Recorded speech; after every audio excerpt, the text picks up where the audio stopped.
I'm here at a small wooded park in the United States, looking down at a local reservoir. Now, we're far from any place Irish Gothicist Joseph Sheridan Le Fanu ever visited or depicted in his fiction, but I promise I'll get to him in just a moment. The park functions to give the surrounding suburban American community a relatively accessible green space, providing a connection to nature that's also, hard to get lost in. Even more attractively, it's within walking distance of a pharmacy, a couple grocery stores, and some corporate cafes. Dogs can swim and get exercise, people can have picnics, children can use the skate park. It has its role in the wider framework of the community, helping to keep things running smoothly, allowing residents a necessary outlet in lives dominated by working class and middle class jobs, rent, mortgages, childcare, etc. We'll leave this park for a moment and turn towards Le Fanu's fiction, but keep this idea in mind, the role I've told you this location plays in maintaining the wider, rather neoliberal framework of the community. I promise it'll all connect. Well, hopefully. Now, Le Fanu. When reading the story we're talking about today, The Haunted Baronet, and Le Fanu's fiction in general, we're reading the accounts of people existing in Le Fanu's fictional world. Due to the inherently subjective perspective of Le Fanu's narrators, we can't view his fictional world objectively. And yet, we're made to imaginatively immerse ourselves in it. If we're reading documents that exist in Le Fanu's world, then we're being given the role of occupants of that world while we read them, because we're being reported to as if we exist in that world. We're therefore made imaginative occupants of a fictional world that we can't understand objectively, because we can really only view it through subjective viewpoints. Because there's no comprehensive, objective reality we can perceive in this world, reality must be constructed among individuals. We might define reality here as communally built sets of rules or paradigms, with which a community identifies what is materially real and socially acceptable, or unreal and unacceptable. Let's see what that reality creation process looks like in The Haunted Baronet. In the story, we meet Feltram, descendant of a woman named Mary, who is apparently drowned in a lake. This lake lies at the center of the town of Goldenfriars, where our story takes place. Feltram is cruelly lorded over by his benefactor, Sir Bale, whose ancestor is said to have done the drowning of Mary. Feltram, after much abuse from Sir Bale, decides to leave Sir Bale's estate, fleeing by boat across the lake. Fishermen on the boat then witness a hand reach up out of the lake, seemingly corroborating local legends about a ghostly woman seen in the area. It pulls Feltram into the water, and though he's fished out, he appears lifeless and is brought back to Sir Bale's estate. While ghost stories are told in this town, it seems that, officially at least, the community operates under paradigms of ostensible rationality. Feltram's apparent death seems to disrupt accepted paradigms of what is real or not, because such a ghost is deemed unreal in their supposedly rational vision of reality. Therefore, when the fishermen report this supernatural event, authority figures step in to weave this event back into the community's accepted vision of reality, avoiding this disruption. The town physician, Dr. Torvey, is the one who declares Feltram dead, and will later say, "Everyone can see what that was. Why, of course, it was simply the reflection of his own hand in the water in that vivid lightning." Torvey ensures here that the communal process of reality creation is not disrupted. He redirects it back towards reifying the vision of rationality that officially reigns in the community. These fishermen's perspectives are discarded. Only those who subscribe to the reigning vision of reality can be designated everyone, can be trusted to give accurate testimony. The reality-disrupting details of the story are set aside. The subjectivity of these fishermen is rhetorically discarded, all to maintain communal, material paradigms of this reality. This event might also disrupt this community's social paradigms. Sir Bale has aristocratic authority, But if he used that authority so horribly that it led to Feltram's death, it might bring into question how authority is bestowed in this community. But Sir Bale denies any guilt, spinning the tale to say that everything that happened was a result of Feltram's poor decisions, and that he did everything possible to ensure Feltram's survival. He also ensures Dr. Torvey backs up his version of events, since Torvey, quote, was a bit of a gossip, and in most houses in that region in one character or another every 3 months in the year. This passage doesn't so much focus on the Doctor as an instrument of bodily healing. There's more emphasis on his ability to reinforce Bale's legitimacy, and on ensuring a rational explanation for Feltram's death. This marks him out more as an agent of preserving social and material paradigms than of healing and scientific inquiry. He, as an authority figure, redirects this communal reality creation process in service of maintaining existing paradigms. Torvey thus takes this potentially disruptive event, Feltram's death, and uses his medical authority to weave it into a narrative that preserves the constructed reality of his community. Material and social paradigms of this reality are reified, therefore, through interactions in this community, especially through interactions guided by authority figures like Bale and Torvey. We see this process of reality maintenance happen frequently in Le Fanu's texts, where communities forge and maintain paradigms through interactions, with authority figures guiding these interactions towards maintaining existing paradigms. However, the Doctor isn't completely right about Feltram's death. Feltram later wakes up at his wake, a seemingly changed man. He's become more aggressive, knowledgeable about seemingly supernatural things, and he starts engaging Bale in Faustian bargains, thus exerting power over the man who once terrorized him. The paradigms of social and material reality Torvey reinforced here cannot fully encompass what's happened to Feltram, and indeed, Feltram himself, now revived, is overturning those very paradigms by coming alive, displaying knowledge of the supernatural, and exerting control over this authority figure, thus somewhat inverting paradigms of authority structures in the community. That which lurks below the lake seems to rise up and breach the facade of this community's reality through Feltram, this revived, changed man. Critic Jarlath Colleen draws on philosopher Jacques Derrida when he say that ghosts can defy ontological being, thus exposing our own limits and awakening us to the ethical responsibilities we have to otherness. However, this statement is really only half true in this text. Supernatural events do expose the limits of these characters, but there's no ethical awakening. Rather, we see abuse in service of maintaining existing inadequate paradigms. Feltram has been abused by existing power structures in the community, which led to his death. We've also seen supernatural beings that can, it seems, kill members of the community, and we've seen no real attempt to remedy that.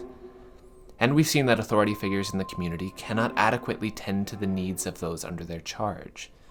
They sometimes can't even, as in Torvey's case, accurately understand the world enough to correctly declare someone alive or dead, and yet we've seen these same paradigms of knowledge reified.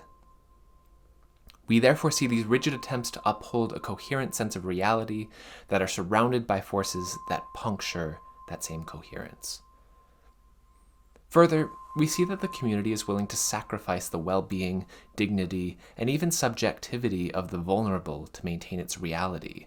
Those like Feltram, who is abused, then blamed for his own death, or the fisherman whose witness is dismissed by Dr. Torvey.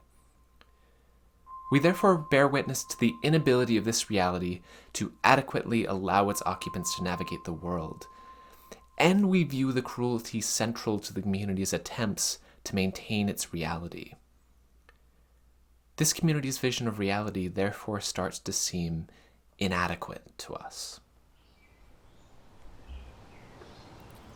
We're brought back to that park from before. We're looking down a path right now, one of the paths that, in my account from before, helps the community maintain an unthreatening connection to nature, giving people a release, exercise, all of that, and that this function helps to uphold the wider framework of the community. That's a relatively narrow narrative, though. There's much more beyond the frame here, things outside the clear narrative I've been illustrating about this place. There are living beings hiding below the surface of the reservoir, which is just off to the left. There are animals hiding behind those trees, existing completely outside the narrow, human-centric narrative. Perhaps most relevant to this discussion, there are people living out there, hidden away from view.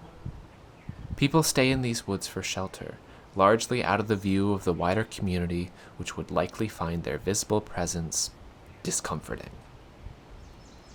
We find things here that disrupt that narrow definition of this location's function within the wider reality of the surrounding community. Like the reality we see punctured in the Haunted Baronet, elements of this location come into view and make this narrow narrative appear inadequate. Le Fanu renders this feeling quite viscerally in his fiction. In the Haunted Baronet, our narrator presents us with a few possibilities for understanding the supernatural entities we encounter, providing evidence that this might be Feltram's ancestor rising in revenge against Sir Bale's family, or that perhaps it could all be explained by characters having fever-induced hallucinations. And maybe, just maybe, if our narrator could give these supernatural happenings a clear explanation, we could deal with them as occupants of Le Fanu's world, or we could at least navigate them in some way. But none of these explanations are fully satisfactory. None can fully weave the disruptions back into a conventional sense of reality, and therefore these explanations offer us no such tools for navigating this world. And all the while the supernatural gains power, eventually leading to the death of Sir Bale. We feel that the subjective lens through which we're viewing this story, that of the narrator, isn't just unreliable, but rather that their paradigms of knowledge are entirely inadequate to enact any defense against or even comprehension of this event, as are those similar paradigms of knowledge and social action in the community. And thus the supernatural continues to threaten this reality. And because we're drawn into this world, because we're made to imagine ourselves existing in Le Fanu's fictional universe while reading this text, that inadequacy might start to feel horrifying.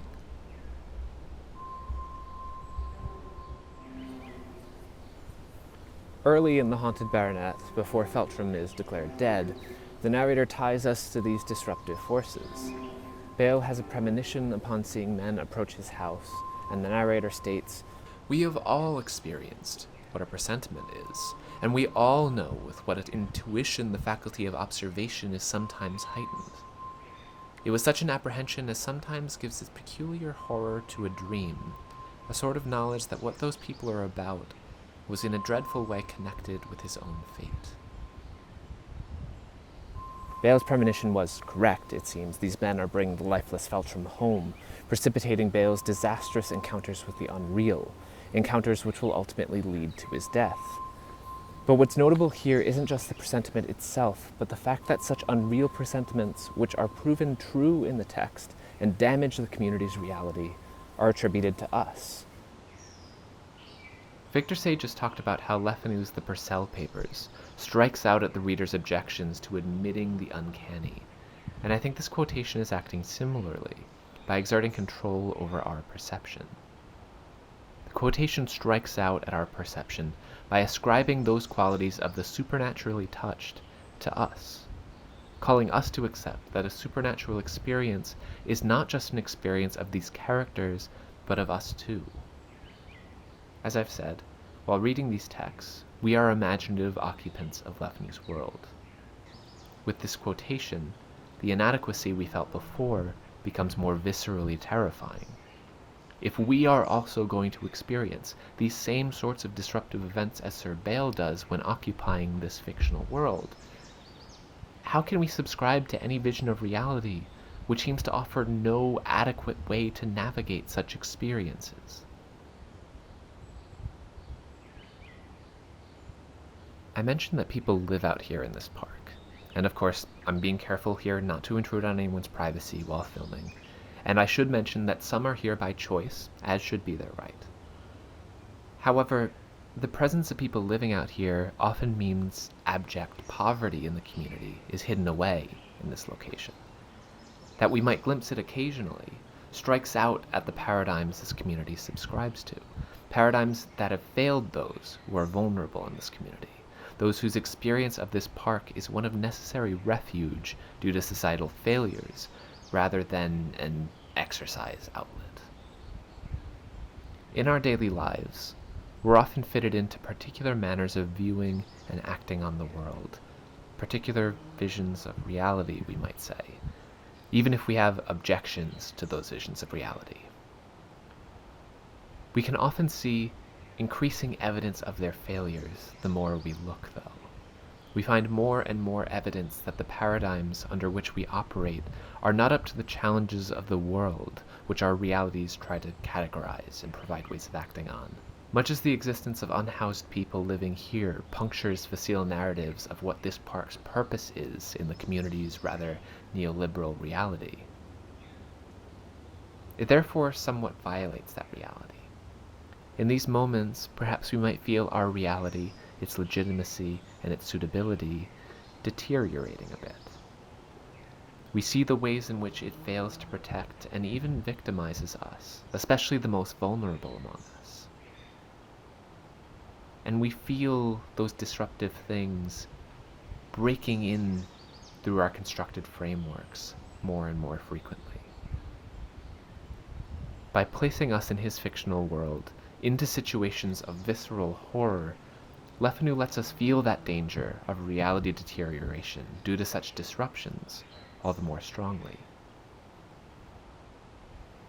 By reading The Haunted Baronet, and by imaginatively existing in this fictional world as the text calls us to, we can see the supernatural brought before us, violating the paradigms we see reified in the Golden Friars community. We might feel such forces around us, breathing down our necks. We might realize we can't accept the vision of reality occupied by the narrator and by this community of Golden Friars, a patriarchal, socially tiered reality that likely resembles our own in many ways, and that it especially cannot protect the vulnerable. In particular, we can't accept it because we're told we experience those very events that are a part of this world that this reality just can't adequately account for.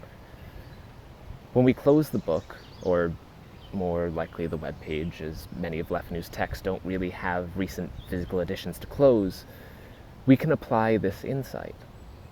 We might notice the inadequate constructed frameworks around us that we might question subscribing to. We see cracks in the wall, much as we did when I mentioned real-world issues that violate the narrow narrative I ascribed to that suburban park, and perhaps the wider vision of reality those in the surrounding community are generally asked to live within.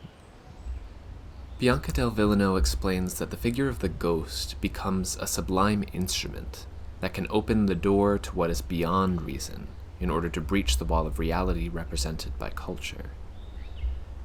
Disruptive figures more broadly in Le Fanu's fiction, like the revived Feltram and the ghostly hand, work similarly in their ability to confront the limits of a particular vision of reality through their presence in the story.